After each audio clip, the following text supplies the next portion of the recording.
Bismillahirrahmanirrahim. Assalamualaikum warahmatullahi wabarakatuh. Allahumma sholli ala Sayyidina Muhammad wa ala ali Sayyidina Muhammad. Alhamdulillah, kita berjumpa lagi hari ini dalam acara renungan di bawah naungan Al-Quran bersama Ustaz Husein Alatas, Ustaz Hamzah Alatas, dan Ustaz Isa Al-Kaf. Di sini ada juga Ondi Saputra dan Anis Mualim. Kita akan mengambil tema berhijrah di jalan Allah. Itulah tema yang akan kita tampilkan pada pagi hari ini. Iwan dan pendengar radio Silaturahim dimanapun Anda berada, kita jumpa lagi bersama guru-guru kita. Assalamualaikum Ustaz Husein, Ustaz Hamzah, Ustaz Isa. Baik, kita mulai acara ini dengan membaca Al-Fatihah. A'udzu billahi minasy syaithanir rajim. Bismillahirrahmanirrahim. Alhamdulillahi rabbil alamin. Ar-Rahmanir-Rahim. Maliki yaumiddin. Iyyaka na'budu wa iyyaka nasta'in. Ihdinas siratal mustaqim. Siratal ladzina an'amta 'alaihim ghairil maghdubi 'alaihim waladdallin. Alhamdulillah, kita sudah baca Al-Fatihah. Mudah-mudahan Allah mudahkan kita dalam memahami apa-apa yang diuraikan oleh guru-guru kita. Ustaz Isa, bisa dikasih pengantarnya? Tafadhal Ustaz Isa Al-Kaf. Assalamualaikum warahmatullahi wabarakatuh. Ikhwan akhwat yang dirahmati Allah Subhanahu wa taala. Ustaz Husein, Ustaz Hamzah, semoga Allah Subhanahu wa taala menambah kesehatannya, Allah temani langkahnya, dan Allah berikan kita manfaat daripada ilmu guru-guru kita. Ikhwan akhwat yang dirahmati Allah Subhanahu wa taala, cerita sedikit, Om Krisna, semalam saya mendatangi satu acara yang diprakarsai oleh Cibubur Mengaji. Komunitas Cibubur Mengaji. Dan alhamdulillah mayoritas yang datang dan ramai yang datang itu anak-anak muda umuran SMA, lulusan SMA. Ada beberapa di antara mereka yang notabene baru berhijrah katanya. Bahkan ada yang tadinya non-muslim, kemudian karena sering ikut kajian, sering mengikuti lewat dunia maya, kemudian dia tertarik dengan Islam, dia berpisah dari keluarganya untuk masuk ke dalam agama Islam. Masya Allah, luar biasa sekali. Ini kita baru tahu, tetangga kita ada acara seperti itu, Ustaz, anak-anak muda namanya Cibubur Mengaji, Ustaz. Dan subhanallah, fenomena hijrah seperti ini banyak sekali yang berisna. Pemuda hijrah, kemudian di Bandung ada namanya SIF, kemudian di berbagai macam kota ada tren hijrah, artinya orang-orang yang tadinya tidak mempelajari agama secara mendalam, masuk ke dunia kampus, masuk ke dunia kerja, dan tiba-tiba mereka menemukan satu kejenuhan dan pengen kembali ke Islam secara masif, secara bersama-sama, dan mereka menamakan gerakannya sebagai Gerakan Pemuda Hijrah, Om Krisna. Nah, dari sini Ustaz, kita ingin mempelajari sebenarnya hijrah secara maknawi itu apa sih, Ustaz? Dan untuk mereka-mereka yang ingin kembali belajar Islam, ingin kembali mempelajari agama, dari mana mulainya, Ustaz? Untuk mereka bisa kembali lagi kepada Allah Subhanahu wa taala setelah mereka bertaubat dari perilaku mereka selama ini. Dan bagaimana, Ustaz, caranya supaya kita nggak salah milih guru, Ustaz? Karena kan yang namanya anak muda yang dilihat selama ini yang paling banyak mungkin dia berinteraksi, daripada berinteraksi kepada orang tuanya, paling sering dia berinteraksi dengan handphone, ya, Ustaz. Iya, jadi dia nyari guru juga dari situ, Ustaz. Dia lihat dari banyak pengikutnya, atau dia lihat dari bagaimana popularitas si dai-nya ini, pernah diundang di mana. Akhirnya yang mereka cari adalah hal tersebut. Lantas bagaimana benar atau bagaimana caranya kita memiliki atau memilih guru, orang yang membimbing kita di dalam agama secara benar. Barangkali itu Ustaz, pertanyaan-pertanyaannya bisa dijelaskan oleh Ustaz Husin dan Ustaz Hamzah. Mungkin Ustaz Husin bin Hamid Alatos dulu untuk menjelaskan kepada kita tentang makna hijrah dan bagaimana cara kita memulai belajar agama Islam jika kita ingin kembali kepada Allah Subhanahu wa taala. Tafadhol Ustaz. A'udzu billahi minasy syaithanir rajim. Bismillahirrahmanirrahim. Alhamdulillahi rabbil alamin. Allahumma salli ala Muhammadin wa ali Muhammad. Assalamualaikum ayuhan nabi wa rahmatullah wa barakatuh. Assalamu alayna wa ala ibadillahis salihin. Assalamualaikum ayuhal ikhwatul mu'minun wal akhwatul mu'minat wa rahmatullah wa barakatuh. Allahumma atina min indika rahmah wa allimna min ladunka ilman nafi'a wa anfa'na bima 'allamtana. Rabbana zidna ilman wa alhiqna bis salihin. Allahumma inna na'udzubika min ilmin la yanfa' wa min qalbin la yakhsha' wa min nafsin la tashba' wa min du'ain la yusma'. Wa ba'du ya ikhwan akhwat yang berbahagia.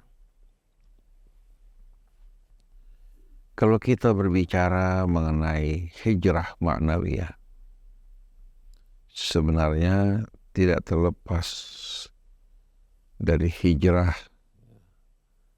yang dilakukan oleh Nabi kita Muhammad sallallahu alaihi wasallam bersama para sahabatnya, keluarganya yang meninggalkan kota suci Mekah. Tanah kelahirannya merupakan tanah yang paling dicintai oleh Rasulullah sallallahu alaihi wasallam menuju kota Madinah. Apa yang dilakukan Rasul sallallahu alaihi wasallam bersama para sahabatnya adalah berjalan menuju Allah Subhanahu wa taala. Kota suci Mekah adalah kota yang tidak lagi siap untuk menerima kehadirannya pada saat itu disebabkan karena kaum musyrikin yang menolak dakwah Nabi, menentangnya, memeranginya, dan juga menghalang-halangi orang untuk beriman dan menjalankan apa-apa yang Allah Subhanahu wa taala ajarkan melalui Rasulnya Muhammad sallallahu alaihi wasallam. Jadi yang mendorong mereka meninggalkan kota suci Mekah bukan karena mereka tidak menyukai kota tersebut, tapi mereka meninggalkan kota suci Mekah agar dapat betul-betul menjalankan petunjuk Allah Subhanahu wa taala dan perintah-perintahnya. Berkumpul bersama orang-orang yang beriman. Dan Nabi dapat menyampaikan dakwahnya di tengah-tengah umat manusia sesuai dengan peran beliau sebagai rahmat bagi seluruh al-alamin, sedangkan kota suci Mekah tidak lagi dapat menjadi markas dakwah Nabi kita Muhammad sallallahu alaihi wasallam.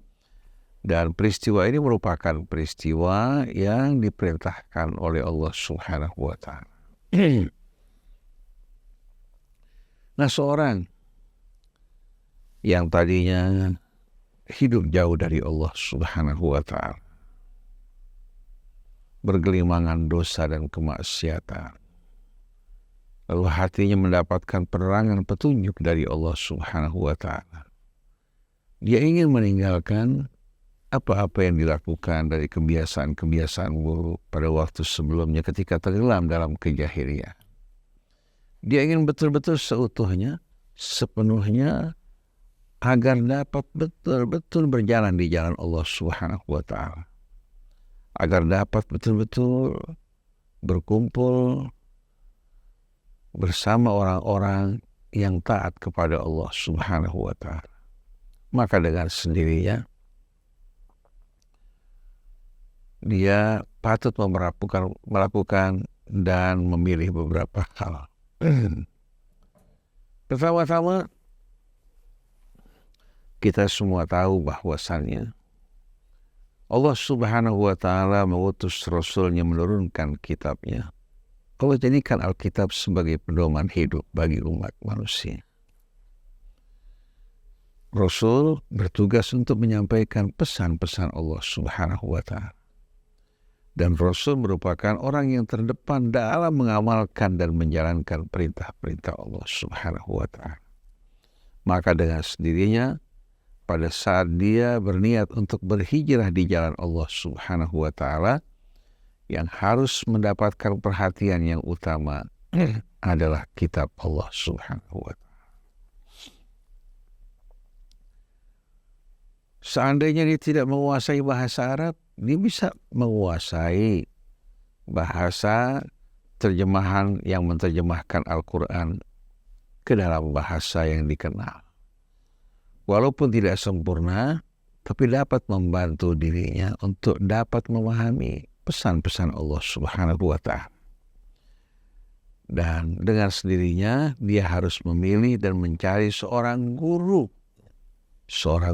ya, yang dapat betul-betul mengajarkan kepadanya pesan-pesan Allah dan petunjuk. Karena agama ini bukan datang dari manusia, tapi datang dari Allah Subhanahu wa ta'ala, maka menjadi kewajiban setiap muslim untuk betul-betul memahami, mengetahui apa yang Allah Subhanahu wa ta'ala kehendaki dari hambanya. Nah, kitab Al-Quran menjelaskan kepada kita segala-galanya. Ada sebagian orang mengatakan, Ustadz, kalau kita berhubungan dengan Al-Quran amat sulit untuk dapat difahami. Ini sebetulnya bukan berasal dari perkataan orang yang berakal dan beriman. Karena Allah berulang kali dalam surat Al-Qamar mengatakan, وَلَقَدْ يَسَّرْنَا الْقُرْآنَ لِلذِّكْرِ فَهَلْ مِن مُدَّكِرٍ. Kami telah permudah Al-Quran untuk dapat diingat, untuk dapat dipelajari. Ada tidak di antara kalian yang mau mengambil pelajaran daripadanya? Dari pengalaman beberapa orang, ya, sebagaimana yang mereka ceritakan. Mereka mengatakan, Ustadz, kami sepanjang malam ini betul-betul mendapatkan pencerahan penerangan. Kami beristirahat di rumah pada saat hening, atau kami bergelisah, kami mendengarkan ayat-ayat Quran yang dibacakan dengan terjemahannya.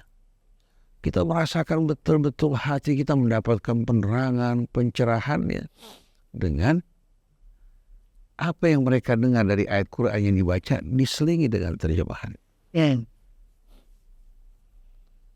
Ternyata ini bukan hanya terjadi pada 1-2 orang. Hampir kebanyakan pendengar rasil yang pasif ini, mereka mendengarkan Quran dengan terjemahannya, dan mereka mendapatkan betul-betul pencerahan, penerangan, petunjuknya. Bahkan terkadang mereka memahami banyak hal dari Al-Quran yang tidak difahami oleh orang-orang yang lama telah belajar agama di luar Al-Quran. Mempelajari buku-buku fikihnya, mempelajari juga usulnya, tapi jauh dari Al-Quran. Tahu-tahu kita dengarkan, ternyata kesan dan pemahaman dia mengenai Al-Quran begitu menakjubkan dan begitu menyentuh hati. Ini merupakan janji Allah yang akan turun tangan untuk membantu hambanya memahami ayat-ayat kitab. Dia petunjuk, dia juga merupakan nur, dia merupakan rahmat, dan dia merupakan hujjah Allah di hari kemudian nanti. Kalau seandainya hamba-hambanya sulit untuk memahami ayat-ayat dan kitab Allah, mereka akan beralasan di hari kemudian nanti, ya Allah, kemampuan kami terbatas, kami tidak dapat memahami ayat-ayat kitab walaupun kami telah berusaha. Maka jangan hukum kami disebabkan karena apa? Satu hal yang berada di luar kemampuan kami. Jadi dalam hal ini, begitu dia berniat untuk hijrah di jalan Allah Subhanahu wa ta'ala, maka dia harus betul-betul memulai dengan mengenal kitab Allah Subhanahu wa ta'ala. Baik dengan membaca terjemahannya, atau mendengarkan dari apa? Dari ulama-ulama yang menerangkan ayat-ayat kitab Allah Subhanahu wa ta'ala. Kenapa saya tekankan mulai dari kitab Allah? Karena seandainya dia beralih kepada yang lain, dia akan mengalami kebingungan. Si A mengatakan kita baca buku ini, si B mengatakan kita baca buku ini, satu lagi mengatakan hati-hati dengan kelompok fulan, kamu bergabung sama kelompok kita, kitalah merupakan kelompok yang selama saya khawatirkan, setelah dia berpikir untuk berhijrah di jalan Allah, begitu menemukan kebingungan ini, mereka akan ragu lagi terhadap kebenaran.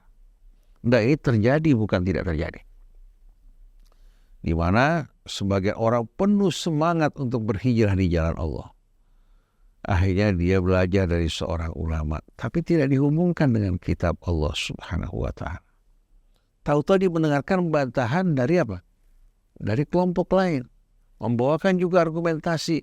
Tahu-tahu dia mendengarkan lagi dari kelompok lain, menggambarkan juga apa? Bahwa mereka yang benar berdasarkan argumentasi mereka, sampai akhirnya dari yakin kembali ke dalam keraguan-raguan.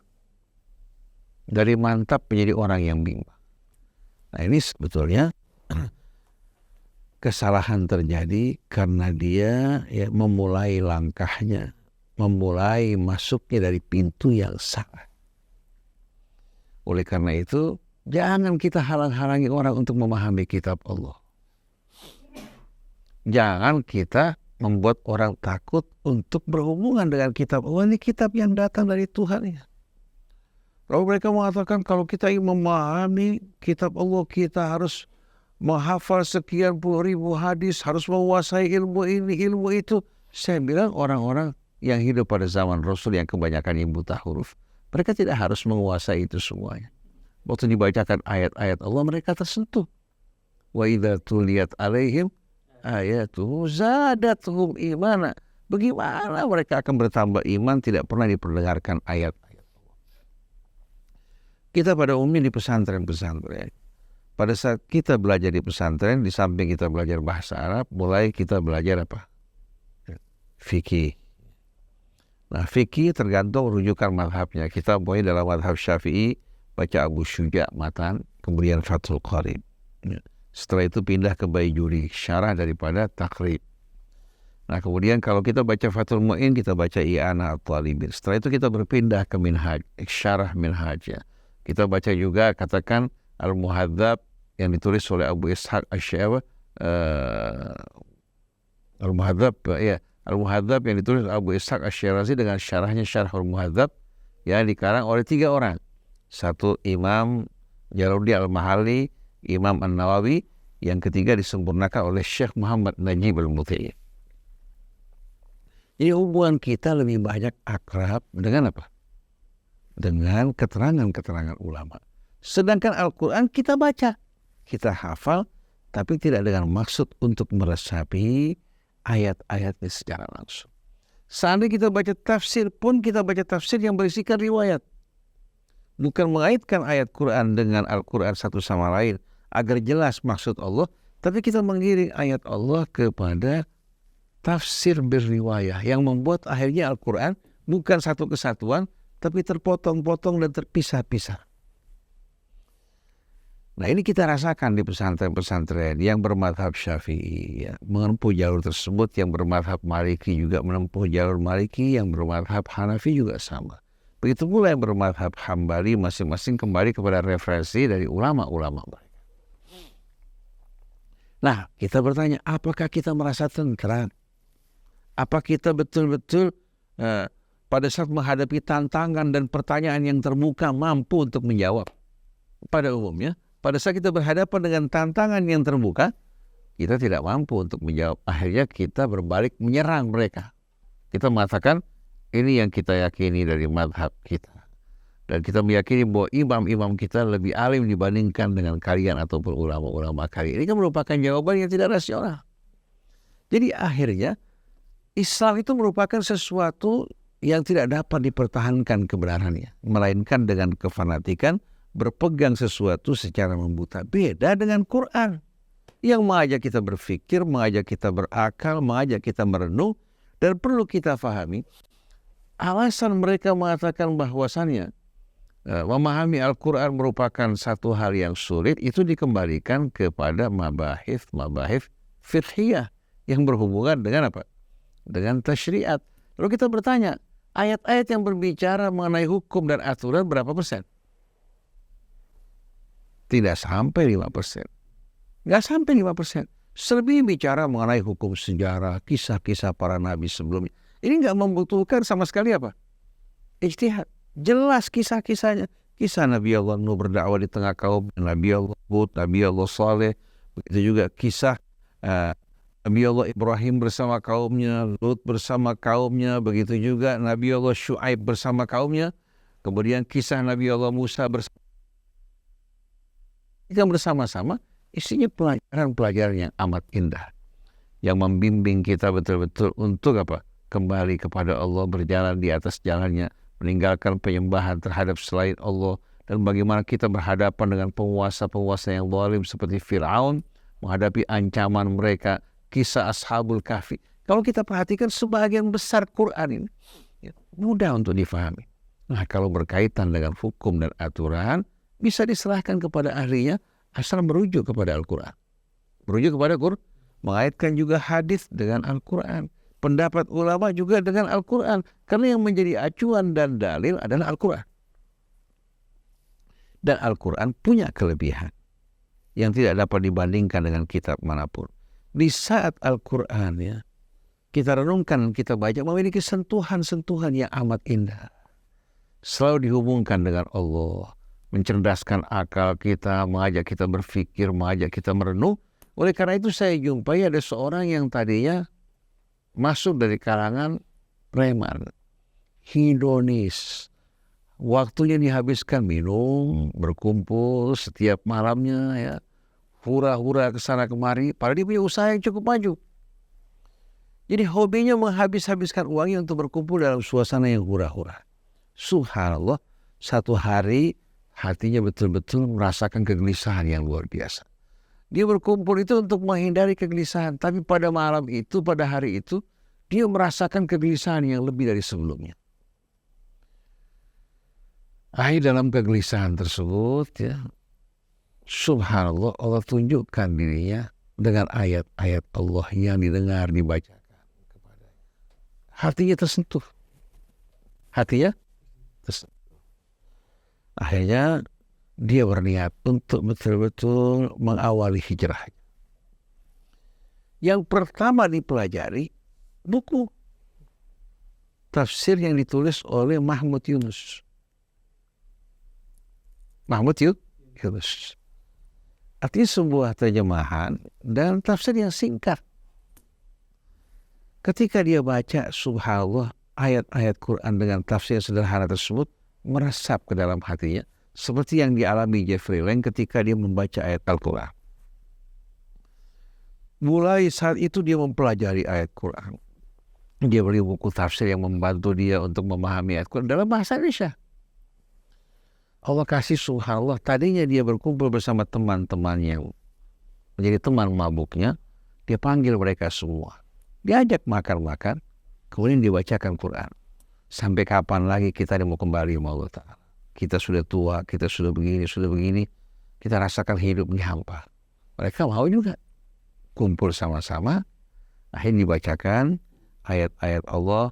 Setiap orang dari mereka diberikan tafsir Mahmud Yunus. Mulai saat itu dia membaca ayat-ayat Allah, menterjemahkannya. Dengan membaca buku tafsir, dia perkaya sedikit dengan keterangan-keterangan sebagaimana yang ada pada buku tafsir. Allah kasih, subhanallah, dari hari ke hari, dari waktu ke waktu, orang ini menjadi orang yang aktif, bukan hanya mempelajari Quran, tapi mengajarkan Quran, bahkan keliling dari tempat ke tempat. Dia bawa Quran, dia datang ke majelis, dia mengajarkan Al-Quran. Bahkan membawa sumbangan juga untuk masyarakat setempat.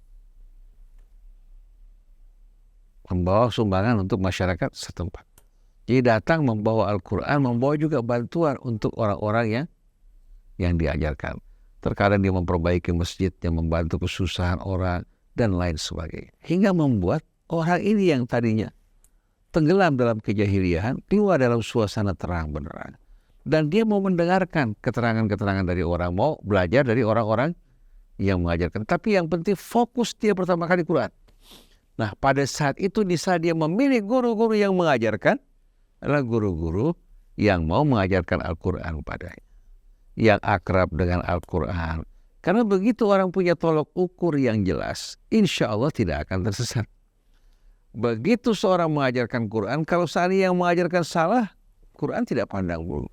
siapapun dia, apapun madhabnya, apapun kelompok maupun golongannya. Kalau salah, Quran salahkan. Tapi kalau tulisan manusia kan tidak. Pendapat manusia selalu berupaya untuk apa? Untuk paling tidak mencari apa-apa yang kira-kira dapat membenarkan perbuatan dia. Di saat dia terpojok, dia mencari jalan untuk dapat mengeluarkan dirinya dari suasana tersebut. Jadi yang pertama-tama bagi seorang yang berhijrah di jalan Allah Subhanahu wa Ta'ala, sebagaimana Rasul mengajak umat manusia berhijrah dengan membacakan ayat-ayat Allah, maka hendaknya dimulai dengan ayat-ayat Allah. Insya Allah, Allah Subhanahu wa Ta'ala akan membersihkan kerak-kerak di hatinya, akan melembutkan juga dirinya, hingga dia akan betul-betul tampil dan melakukan pendekatan dan pemahaman dengan agama Allah dimulai dari jalan yang benar, yang terang, dan tidak akan bersikap ekstrim. Jangan seperti sebuah kisah. Satu orang tadinya mabuk, bidung, berbuat yang tidak-tidak, tahu-tahu dia ketemu seorang ustadz yang mengingatkan dia taubat, dia masuk ke dalam jalan Allah Subhanahu wa Ta'ala. Tapi karena yang mengajarkan dia seorang yang keras dan ekstrim, yang hobinya menyalahkan orang lain, mengkafirkan orang, akhirnya orang ini dari seorang yang tadinya ekstrim, seorang yang jauh tenggelam dalam kejahilian, menjadi orang yang amat-amat ekstrim dan menyalahkan orang lain pekerjaannya. Nah, ini yang terjadi, yang kita jumpai. Sampai dia berkata kepada jamaah yang sedang kumpul di masjid, yang saling mengingatkan, dibilang, kalian semuanya ahli bid'ah. Kalian dulu waktu zaman-zaman mabuk masih lebih baik daripada sekarang kalian seperti ini. Bayangkan, kalian dulu waktu zaman mabuk masih lebih baik daripada kalian sekarang melakukan perbuatan-perbuatan bid'ah. Ini orang sholat di masjid, kumpul di masjid, lalu salah seorang tampil membacakan kisah-kisah sahabat atau membacakan hadis-hadis Rasul, bukan mengkritik yang salah, tapi secara umum mengatakan kalian ahli bid'ah. Orang-orang yang benar-benar mendapatkan laknat dari Allah, dulu waktu kalian mabuk masih lebih baik daripada sekarang ini. Ini kan mengejutkan luar biasa. Seharusnya dia mendapatkan hidayah dari Allah, dia bersyukur, lalu dia mengajak orang lain untuk sama-sama menikmati anugerah dan hidayah dari Allah. Jadi orang ini dari sakit menuju keadaan yang lebih sakit lagi. Sampai ada sebuah kisah, tadinya waktu masih dalam keadaan mabuk, akhlaknya baik, santun, ya. Kemudian menegur orang, hormat sama orang tuanya. Ketemu orang juga mengucapkan salam. Begitu dia bertobat, berhijrah katanya, sama orang tua kurang ajar. Orang tua, kamu sesat, kamu bakal masuk menjadi penghuni api neraka. Ketemu orang gak mau salam, yang gak sejalan dengan dirinya, akhlaknya mulai arogan, merasa dirinya apa? Orang yang paling benar. Ayo orang kampung bilang, ya mabuk lagi udah mendingan. Kayak kemarin aja ketahuan daripada sekarang. Sama orang tua kurang ajar, sama masyarakat gak bertegur sapa. Jadi kita lihat ini bahaya sekali. Ini bukan hijrah di jalan Allah, tapi dari jalan syaitan menuju apa? Syaitan yang lain. Cuma syaitan yang kedua ini berpakaian apa? Berpakaian hijrah, berpakaian agama.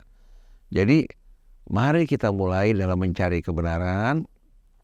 Kita dengan mempelajari kitab Allah yang tersedia di hadapan kita, datang juga kepada ulama-ulama, ustadz-ustadz ya, yang mengajarkan kitab Allah Subhanahu wa Ta'ala, yang berakhlak baik, yang berakhlak mulia, itu merupakan gambaran dari orang yang betul-betul meneladani Nabi kita Muhammad SAW. Tapi kalau orang yang jauh dari kitab Allah, menjauhkan kita dari kitab Allah, berakhlak tidak baik ya, bukan sebagai seorang yang membawa rahmat dan petunjuk, tapi orang yang gemar untuk menyesatkan, mengkafirkan, memasukkan orang ke dalam api neraka, hindari orang-orang semacam ini yang bisa akhirnya membuat kita semakin jauh dari Allah Subhanahu wa Ta'ala. Ini sebagai pembukaan, insya Allah kita akan bicarakan masalah ya. Menguatkan kita setiap, bukan menjauhkan kita dari keluarga kita, begitu kan Ustaz. Ya Allah. Fadhil Ustaz Hamzah untuk menambahkan. Bismillahirrahmanirrahim. Alhamdulillahirabbil alamin. Allahumma shalli wa sallim ala sayyidina Muhammadin wa ala ali sayyidina Muhammad. ربنا زدنا علما والحقنا بالصالحين ربنا لا تزغ قلوبنا بعد إذ هديتنا وهب لنا من لدنك رحمة إنك أنت الوهاب رب اشرح لي صدري ويسر لي أمري واحلل عقدة من لساني يفقه قولي أما بعد. Alhamdulillah wa syukurillah, fenomena hijrah ini saat-saat ini fenomena yang baik ya, fenomena yang menggembirakan. Hanya saja ya tadi Ustaz Husin sudah menerangkan, jangan kita hijrah dari satu tempat yang kotor ke tempat yang lebih kotor lagi gitu, atau dari istilahnya lari dari mulut singa masuk ke mulut buaya. Jangan seperti itu. Sebab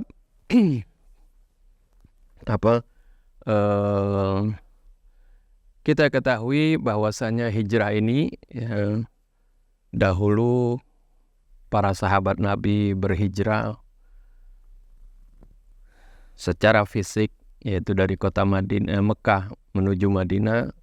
Tujuannya adalah bagaimana mereka memelihara keimanan mereka agar supaya tidak lagi terjerumus atau termakan oleh fitnah sehingga tergelincir atau terbujuk sehingga kembali kepada kekafiran, untuk menjaga keimanan mereka dan agama mereka, dan juga untuk membela Rasulullah SAW dan agamanya. Nah ini sekarang setelah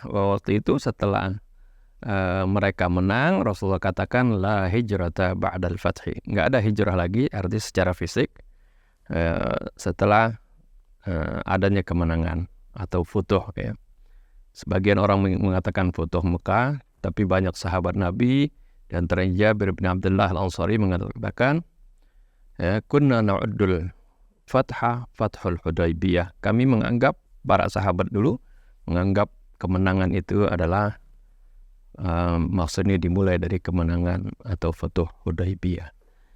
Nah ini dulu setelah mereka meraih kemenangan, tidak ada hijrah secara fisik lagi waktu itu, tapi tetap ada hijrah secara maknawi yang sekarang banyak ya, alhamdulillah dilakukan oleh sebagian orang yang asalnya mereka itu bergelimang di dalam dosa. Mereka meninggalkan perbuatan dosa tersebut, mereka bergelimang ke dalam kemaksiatan, dalam kezaliman, mereka tinggalkan perbuatan tersebut, bertobat kepada Allah Subhanahu wa Ta'ala. Ini adalah merupakan hijrah maknawi. Seperti hadis Nabi kita Muhammad SAW mengatakan, al-muslimu man salimal muslimuna min lisanihi wa yadihi. Seorang muslim itu adalah orang yang orang lain selamat dari lidahnya dan tangannya. Artinya seorang dikatakan seorang muslim nggak suka ganggu orang, dengan baik itu dengan tangannya maupun dengan lidahnya, dengan mencaci maki, dengan berbuat zalim dan sebagainya. Wal muhajiru man hajara man nahallahu an. Dan yang dikatakan orang berhijrah, artinya ini hijrah secara maknawi, artinya orang yang meninggalkan apa yang Allah larang. Apa yang dilarang oleh Allah Subhanahu wa Ta'ala dan Rasulnya itu ditinggalkan. Nah ini makna hijrah secara maknawi tadi juga sudah diterangkan oleh guru kita Ustaz Husin bin Hamid Al-Attas. Yang perlu kita ingat ya, tadi sudah ditegaskan kita hijrahnya kemana harusnya, yaitu kita harus ke jalan yang benar sesuai dengan petunjuk Al-Quranul Karim. Oleh karena itu kalau orang yang berhijrah harus dia cari cahaya, supaya jangan dia melompat dari kegelapan, jatuhnya jangan di kegelapan lagi. Dia harus ke tempat yang terang, yang cahaya. Itu tempat yang terang itu di mana? Yaitu Al-Quranul Karim. Allah Subhanahu wa Ta'ala sebutkan dalam surah Ibrahim, A'udzubillahi minasyaitonir rajim. Bismillahirrahmanirrahim. Alif Lam Ra. Kitabun anzalnahu ilaika litukhrijan nasa minadh-dhulumati ila an-nur bi'idzni rabbihim ila siratil azizil hamid. Alif Lam Ra. Ini adalah kitabun anzalnahu ilaika, sebuah kitab. Inilah Al-Quran, sebuah kitab yang kami turunkan kepada engkau. Tujuannya adalah dengan kitab tersebut litukhrijan nasa minadh-dhulumati ilan nur, agar supaya kamu bisa mengeluarkan manusia dari kegelapan menuju cahaya. Biizni rabbihim, dengan izin Tuhan mereka, ila siratil azizil hamid, ke jalan Allah yang maha perkasa lagi maha terpuji. Kemudian di ayat yang lain Allah Subhanahu wa taala sebutkan Al-Maidah 15 dan 16. Qad ja'akum minallahi nurun wa kitabun mubin. Telah datang kepada kalian nur, cahaya, wa kitabun mubin, dan kitab yang jelas dan menjelaskan. Ya, ini Al-Qur'anul Karim. Maksudnya menunjukkan bahwasanya Al-Qur'an ini nur, cahaya. Dan juga ini sering diartikan sebagai Rasulullah SAW juga. Tapi ini kemudian di ayat berikutnya menerangkan dhamirnya hanya kembali kepada satu, yaitu kepada kitab tadi. Ya, karena kalau yang menafsirkan nurnya adalah juga Rasulullah, itu karena Rasulullah juga berakhlak dengan akhlak Al-Quran. Nah, oleh karena itu di sini diwakili dhamirnya cukup dengan satu, ya, dengan Al-Qur'anul Karim. Yahdi bihillahu man ittaba'a ridwanahu subulas salam. Allah akan memberikan hidayah dengan Al-Quran tersebut orang-orang yang mau mencari keridhaannya, mengikuti keridhaannya, diberikan hidayah kepada jalan keselamatan. Wa yukhrijuhum minadh-dhulumati ilan nuri biidnihi, dan Allah akan mengeluarkan mereka dari kegelapan menuju cahaya dengan izinnya. Wa yahdihim ila siratim mustaqim, dan memberikan hidayah ke jalan yang lurus. Ini jadi sudah diterangkan tadi bagaimana, kenapa ya harus berpedoman kepada Al-Quran, ya, mencari gurunya pun bagaimana guru yang selalu menjadikan Al-Quran ini sebagai tolak ukurnya, ya, agar supaya terus terbimbing gitu. Jadi bukan guru yang hanya fokus kepada kelompok-kelompoknya, sehingga kalau dia terjumus ke sana pasti akan menjelekkan kelompok-kelompok yang lain dan seterusnya. Tapi kalau fokusnya kepada Al-Quran, apa saja, siapa saja yang berada dalam, yang sejalan dengan Al-Quran, dikatakan itulah yang benar. Jadi dengan Al-Quran akan terbimbing dia. Nah, perlu diingat juga bagi mereka-mereka yang ingin berhijrah, ketahuilah bahwa syaitan itu selalu ingin mencelakakan kita, ingin menyesatkan kita, digodanya kita untuk melakukan kemaksiatan, kezaliman, ya, sehingga seorang banyak tergelincir dalam kesesatan. Kemudian ketika manusia yang sudah digelincirkan ini tertarik untuk kembali kepada kebenaran, jalan kebenaran, akhirnya dia meninggalkan kemaksiatan tersebut dan dia bertobat mau menjalankan kebaikan. Nah, ketahuilah setan itu nggak berhenti sampai sana. Dia akan terus menggoda kita. Ketika dia udah mulai melakukan kebaikan, setan ingin gelincirkan lagi. Dia ingin gelincirkan lagi, yaitu kalau tadi diajak kita melakukan kemaksiatan, kalau sekarang kalau sudah berada di dalam kebaikan, digelincirkan kita, dibuat kita menjadi sombong. Oh, dibujuk kita, lihat kamu kan sekarang udah hebat, sudah hijrah, kamu sudah lebih baik dari mereka. Ya, mereka itu adalah orang-orang yang sesat. Jadi angkat-angkat puji. Akhirnya orang tadi yang dari keburukan, dari kemaksiatan mau hijrah kepada kebaikan karena tergoda tadi oleh bujukan syaitan. Syaitan ini bisa berupa memang syaitan dari bangsa jin, bisa juga dari bangsa manusia, yang menganggap kemudian dirinya lah paling hebat, dirinya lah paling suci, dirinya lah paling baik, yang lain selain dia itu neraka. Ini adalah bujukan syaitan.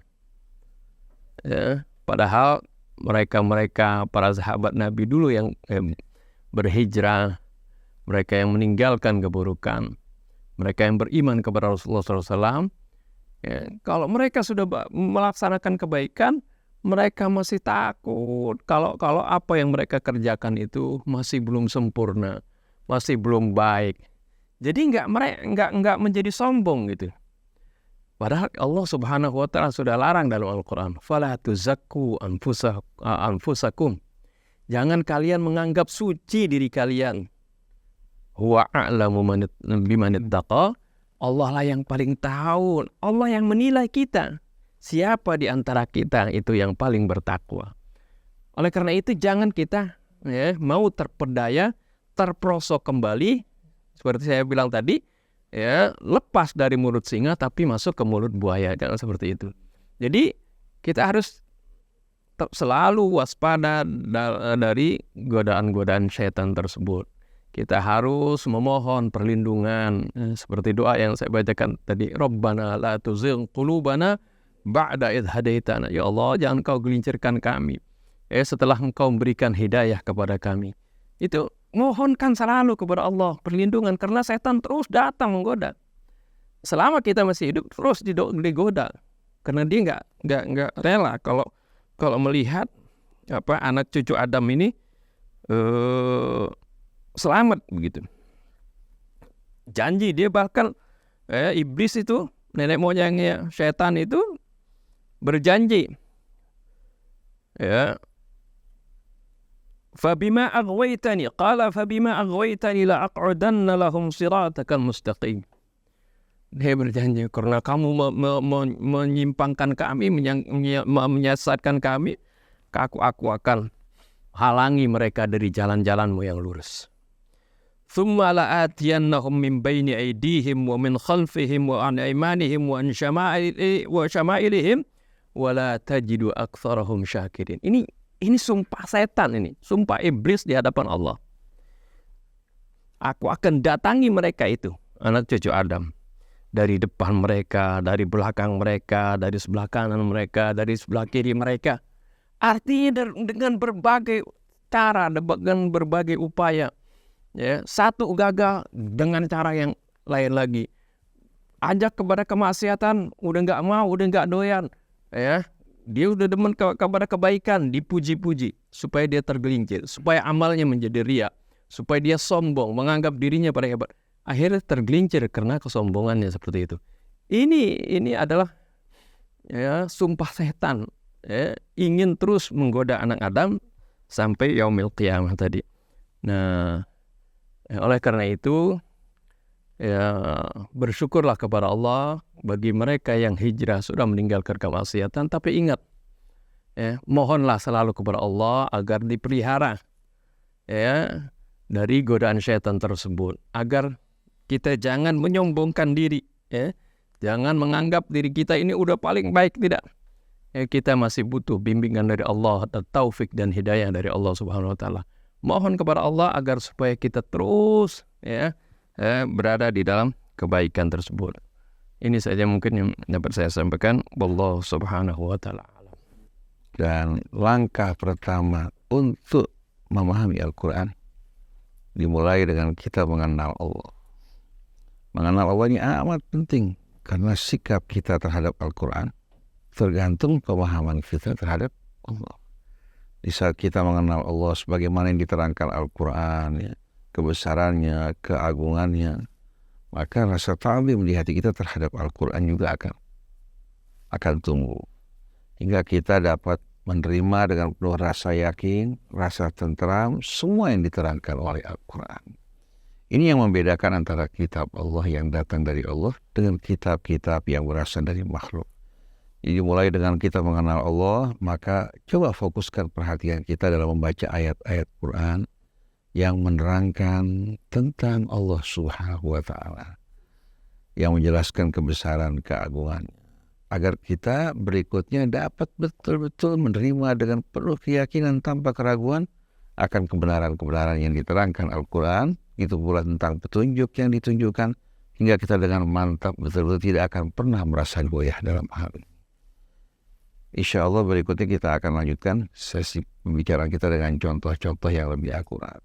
Subhanallah. Alhamdulillah telah kita dengarkan tadi berhijrah di jalan Allah. Mudah-mudahan kita selalu di posisi hijrah dan kita dijauhkan dari sifat ria.